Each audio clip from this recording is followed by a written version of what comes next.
Hi, I'm SHONTHISWAY and this is Shon This Way. And in this instalment, I'm going to be asking, what is homonationalism? Homonationalism is a term that was coined by academic Jasbir Puar in her landmark text, Terrorist Assemblages, Homonationalism in Queer Times, which marks its 10th anniversary this year. And if you're unsure how to celebrate the 10th birthday of a landmark text in queer theory and Foucauldian biopolitics, then look no further, because I've already thrown the party.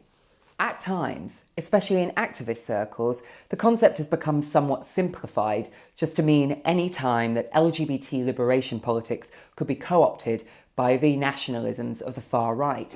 For example, the National Front's appeal to white gay people in France based on racist fear-mongering about Muslim homophobia, or in the US, the rise of pro-right LGBT slogans and groups, including, among others, Twinks for Trump.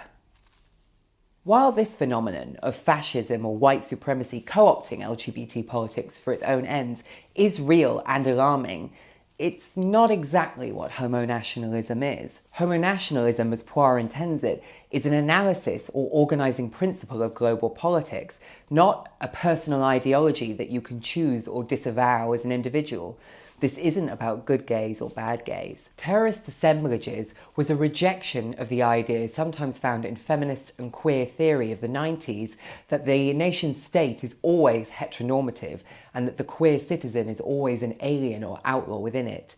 Instead, Puar argues that homonationalism is how acceptance and tolerance for gay and lesbian subjects have become a barometer by which the right to and capacity for national sovereignty is evaluated. So what does this mean? Well, in other words, it means that it's not about when LGBT people and racism visibly join forces, but a critique which basically argues that all liberal lesbian and gay rights movements uphold certain ideas of social progress and modernity. In particular, LGBT equality movements rest on the basic assumption that the Western nation state is capable of expanding to include all marginalised populations and capable of being a benefactor to all its subjects. Puar argues that these assumptions and discourses cannot be true, as they always afford some populations full legal and cultural citizenship at the expense of others, specifically racialised others, both at home and internationally. A simple example would be the progress towards marriage equality. Marriage has been considered the pinnacle of gay and lesbian participation in civic life, and marriage does provide equality with straight citizens, but it also upholds an institution which, for example, entrenches Western sexual and family norms as supreme and exceptional in comparison to those of other cultures. Marriage also upholds the nation state as the supreme arbiter of sexuality, in the way that it sometimes allows those inside the institution right to remain or citizenship, while others outside of it can be deported. A more modern example 10 years on could be transgender rights. So, for example, as part of the social and legal process of transitioning within a nation state, a trans woman, like me, may apply to obtain a female passport. While this can be considered a success of a modern trans rights movement and an example of the excellence of a liberal nation state which allows its trans citizens full participation in national life, the very existence of passports still upholds the sovereignty of the nation state to police its borders, to arrest and detain and deport those who do not have documentation, and its role in using the passport system for surveillance and monitoring of racialised minorities as part of counter-terrorism efforts, as well as all of the capitalist exclusions that come with non-citizenship. Does that mean that I'm not going to apply for a passport? Of course not.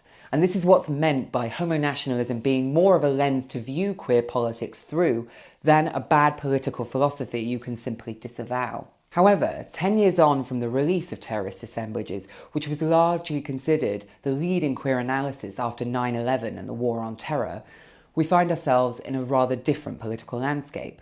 How, for example, do queer communities alive to the critique of homonationalism respond to President Trump's attempt to ban transgender people from serving in the US military this year? Trump's intention was not merely to signify that trans people are a burden to the health and vitality of the nation state, but to use the publicly funded healthcare of trans service personnel as a wider testing ground for policies around publicly funded healthcare, and namely whose bodies are disposable.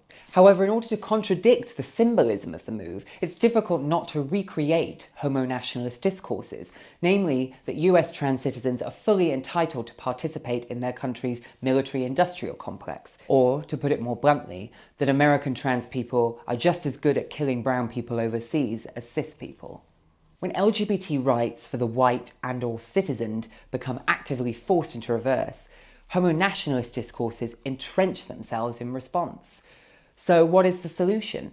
Well, perhaps it's to look at the point of universal healthcare instead of the military, and to fight Trump on the position that some bodies are entitled to public healthcare while others are not. Applying the lens of homonationalism should be a call for greater debate and critique of what liberation looks like, its shape, its form, and its limitations. Homonationalism is a huge, complex and expansive subject, which I can only begin to touch on in a social media shareable. But if there's one thing I'd like you to take away from this video, is that it is not a political position designed to separate good politics from bad politics, but rather better thought of as a structure through which queer politics and liberation are formed. Rather than providing us with answers on the right way to struggle, if only things were that easy, homonationalism invites us to harshly critique our own role in global politics, even as we gather under the banner of queer liberation or anti-racist politics. I want to know absolutely anything you think about anything I've discussed in the video today, whether that's homonationalism, whether it's Jasbir Puar's book, whether it's passports, whether it's Trump and trans military personnel, any of it. Hit me up in the comments below, tweet me at SHONTHISWAY, use the hashtag SHONTHISWAY, and don't forget to follow NovaraMedia at NovaraMedia. Thank you so much for watching. Bye!